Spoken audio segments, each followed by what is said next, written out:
Hello and welcome back to the Hayden Show. That's right, it's episode 4 now. We've watched the pilot episode for another one of those like mainstream series. Yeah. Yes. Demon Slayer. Yeah, it's probably one of the more recent mainstream ones. I think it was 2019, the first series. Yes, it's more recent, but it's weird because they don't really count as series. They count as arcs. It's weird. Like the new series, which is technically series 2, is split into 2 arcs.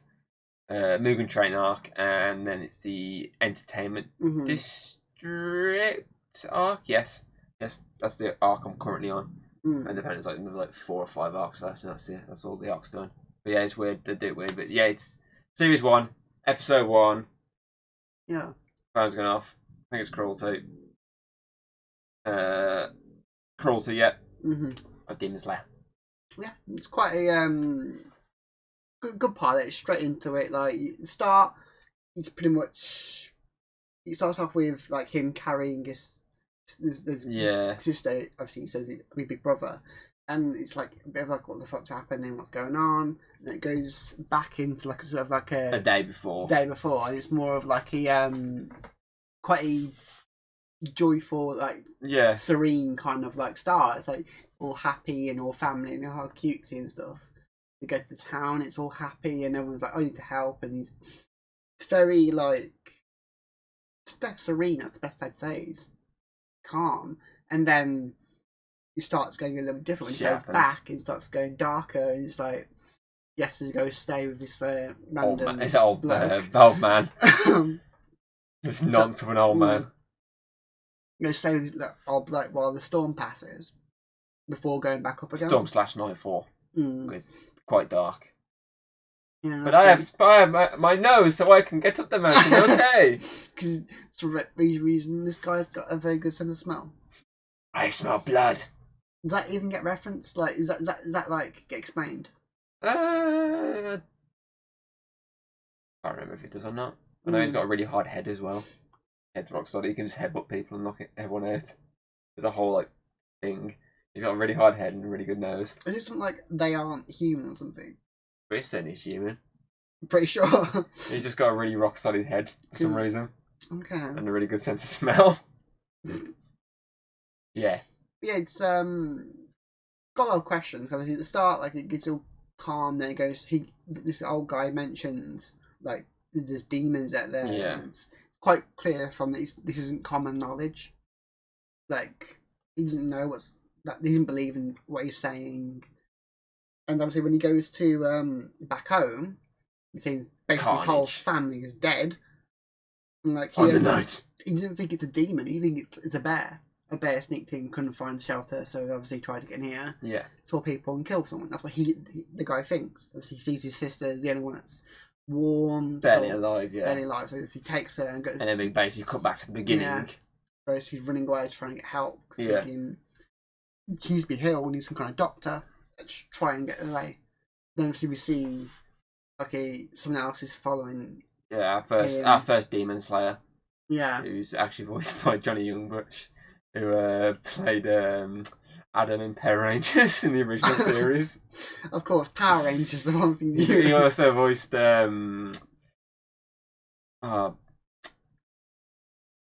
Nero in Devil May Cry. I think it's Nero. I think it also played Devil May Cry. Basically, the main character in like the later games. Yeah. He's in loads of other animes as well. He's in one of the ones we're going to cover as well at some point. Of course. He does a lot of voices. He's in the Godzilla anime as well. He's been in a lot of stuff, but I remember him Power Rangers.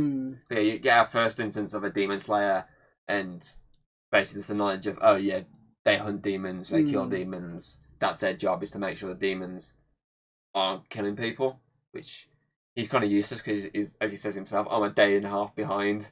So he's kind of useless because he hasn't. If he was there a day and a half ago, he would have been able to fight the demon there.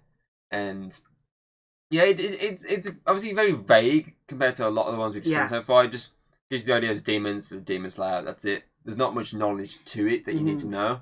And it's obviously, as this show goes along, like you learn these other things. Obviously, I've said to you, there's like a whole, obviously people using powers when they're using weapons, which obviously you get to see in the outro. It showcases obviously the water ability that obviously the main character gets as he goes along, and obviously it also shows obviously the other characters you're going to get to meet. So unlike the other ones, it kind of teases the other characters, because unlike other ones we've covered, we've only got 2 characters that have been shown of our main ones, the brother and sister, obviously the Demon Slayer and the Demon. We've not been shown these other characters we're going to get, because obviously eventually we have 4 characters, 3 Demon Slayers, and obviously the Demon. And obviously it doesn't show that until the end credits, obviously showing then, oh yeah, these are the characters you're going to get, and there's going to be this dynamic of these 4, yada yada. And there's a lot that this doesn't give away. It's probably the most vague out of all of them, because there is a lot more to it. There's a lot more you learn to the Demon Corps, because they have, for example, they have crows, which they fly around, like they fly out and go, God, demon, blah blah blah. It's centered. It's over here, northwest. That's the shit they shout all the time. It's like, yeah, no, I can hear you. There's stuff like that you don't know. Heck, you don't even really know the Demon Corps apart from this one Demon Slayer. As like in the outro, you get a silhouette of the Demon Corps.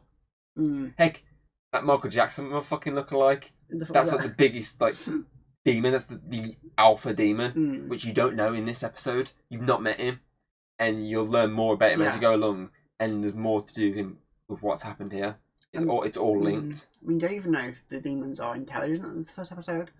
So you don't even meet the demons. The only demon you really meet is her. And she's more like a zombie vampire kind of thing. Yeah, she's very smart. Because obviously she's able to stop herself from actually hurting people. Yeah. But you don't know, you've not met a single demon apart from her, and you didn't even meet her. The demon slayer reacts as well. He makes him seem more like mindless. Creatures. He's gone there just to get it over and done with. But obviously, as you say, he then sees it as, wait, no, something's different here. Yeah. Instead of trying to eat, it goes up explaining how much energy she's drained, and she's going to be really starving. Instead of like having the open opportunity to kill her brother, she protects him and goes after the Demon Slayer as a way of defending her brother. It is pretty interesting how you get to see later on how she actually can eat without eating. It's quite interesting how they work around that of, oh yeah, this is a way of doing it without consuming people. It's quite interesting that they actually managed to capitalise on that and that. Which I think is like I think next episode or the episode after does explain that. I say it's very vague and it's a very slow start, but it is pretty interesting. But as it goes along, I think when it hits there's a little bit they do with this house where it starts to kick in a bit, where you do get to meet characters a bit more, these other ones, and then it's like the mountain arc that you get towards the back end of this series, where it fully kicks in as like, okay, it's pretty cool now. And obviously the Mugen Train, which obviously was the film first, which was actually the highest grossing movie of... Oh, is it that one? I swear that was the highest grossing movie in 2020. Made 503 million at the box office, which obviously films during COVID weren't making that much money. Highest grossing film of 2020. In terms of animation style with this show, it's a lot different to the ones we've covered so far. Yeah. But I still think it's quite eye-popping. And obviously, as I say, when they add the powers into it later on, it gets even more eye-popping because it's more brighter and more artistic, yes. It's quite interesting to see. Yeah, from what I saw in the outro, the magic, the powers looked very like if it's painted on. Yeah, it looks more like someone's got a paintbrush and paint over it, And that does look really good. So yeah. I think I liked the art style a lot. It looked very interesting. I like the design as well for his sister, like that, like the pink eyes, and it was very like well designed, basically. Wait till you get to see her in a box. box. She lives in a box, and that's how she lives. Because obviously the sunlight, she has to live in like a box. And it's just the whole gimmick is him just carrying her on his back. It's quite funny. It's like that. But the one, the blonde one, he's always trying to get off with her. He's always just trying to get with her. It's quite funny. It's weird because obviously I haven't actually watched this show before, but I've seen like little pictures of her and I know her design. Yeah. I always thought she was younger. It's weird because she's small, but she can grow big. Which obviously you do get to see. Which is something you do get a hint at in this, because you do see a bone start cracking and growing, and then she shrinks. As the whole thing is that literally a joke in one episode where she's really big and someone's chasing her, and she turns really small. It's like quite a humorous chase of this little kid just like running like that, and this like fully grown adult that's chasing her, which is quite funny. That makes sense. Obviously, I've only ever like seen that her actual character, and I remember her being quite small. Yeah, she is pretty small. It's when she goes full demon, she grows, but when she's like herself, she's quite small. But as I say, it's just when she's demon mode, basically, she goes big. Big muscle. And just kicks ass. Just wait till you actually get to see her fighting. It's just like really cool. Especially when like, you get to see the demons, the shock, like, wait, why is a demon helping a demon slayer? And even Demon Slayer's like, wait, why is a demon helping a demon slayer? It does get interesting, but for like a pilot episode, it just probably the most basic of even all of them. Demons, Demon Slayer, bish bash bosh. His whole idea is he wants to do a quest to go and find a cure to save her. That's all this pilot does in terms of getting information across, which, as I say, is probably the least amount of information we've had compared to the other ones. I mean, obviously, in terms of Supernatural, Supernatural is not really much information, but because that's Supernatural. Yeah, you've already got about 5 years of that the live action show behind it, so you don't need the information. Obviously, Attack on Titan just need to get so much across of what was going to happen. That's spoiling. Yeah, and obviously, the Cabaneri one just went full for it. Here you go. We've only got so many episodes to do this in. Go for it. Whereas this has obviously got like an entire 25 episode run to get it across, and then 2 arcs plus more to come, which obviously got announced recently. So it's very basic, obviously getting across, but it does it effectively, I think. Because as I say, I watched one episode. Like I getting told by Connor, watch it, because I was doing the same Attack on Titan. I was like, watch it, and he was like, oh, you should watch Demon Slayer as well. And I was like, oh, okay, I'll watch it. And obviously, I'll finish My Hero Academia. And then I sat down and watched one episode. And I was like, pretty cool. And I legitimately basically binge watched the full 25 episodes in one day. I just got hooked. I thought the first episode... I got told the first episode was quite boring, but I don't think it is. No. It's quite interesting. And obviously, as I say, it just grows and grows as it goes along. I like in the first episode that it is literally just like a massive tonal shift. Yeah.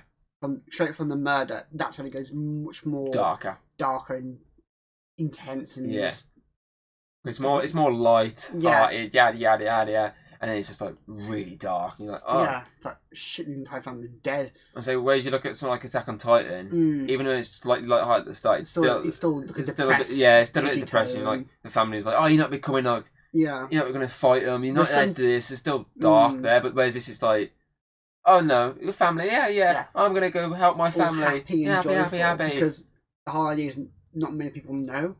And so it's not until he speaks to the old man at night. Yeah, that's when he says demons. That's the only point where it goes dark, and then after that, it's just dark as hell. And obviously, as I say, as the show goes along, there's a lot more comedy added and a lot more darkness still there.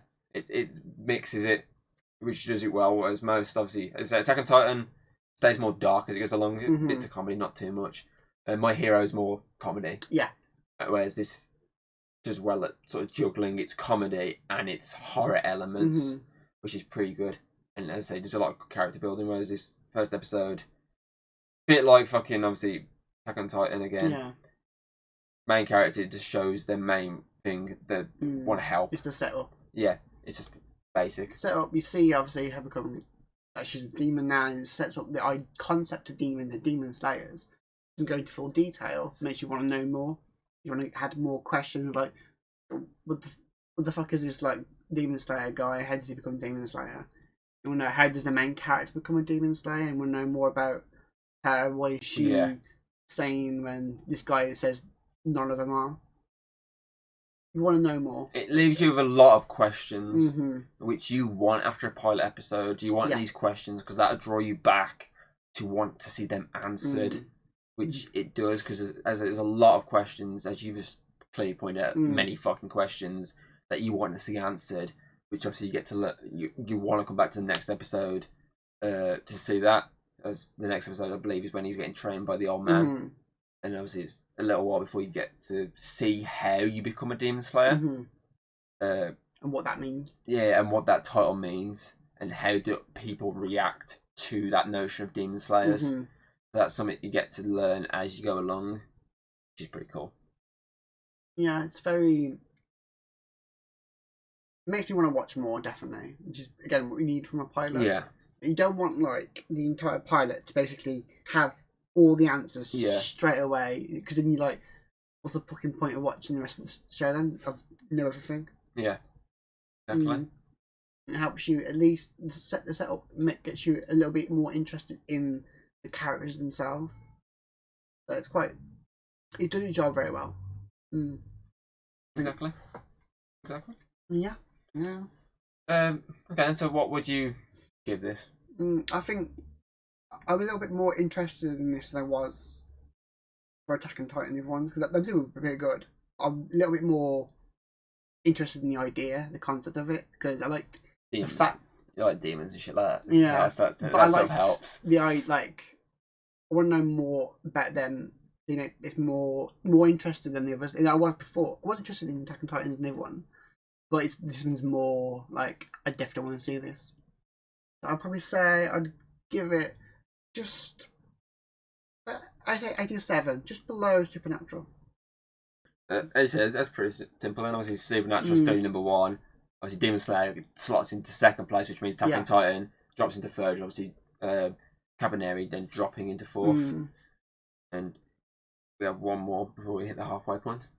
And that's probably the biggest one for you, really. I think we might have 100. I think you might have your first 100. It's probably the biggest one, and then I think anything after that is like new stuff as well. So yeah. Catch on to see what that one is. Who guessed? Who would know what that episode will be? No. It would be the big one. I left this for the middle because I knew I didn't want to start like the last ones with the big one at the start, and it's just like trying to catch up. I want the big one to be somewhere else. So next time, the big one. The big one. What will it be? Find out. It's pretty obvious what it is. Yeah, it's pretty obvious. If you like what you've seen, don't be afraid to throw us a little like and subscribe. That's always very appreciated over here. And, well, I'll see you on the next video.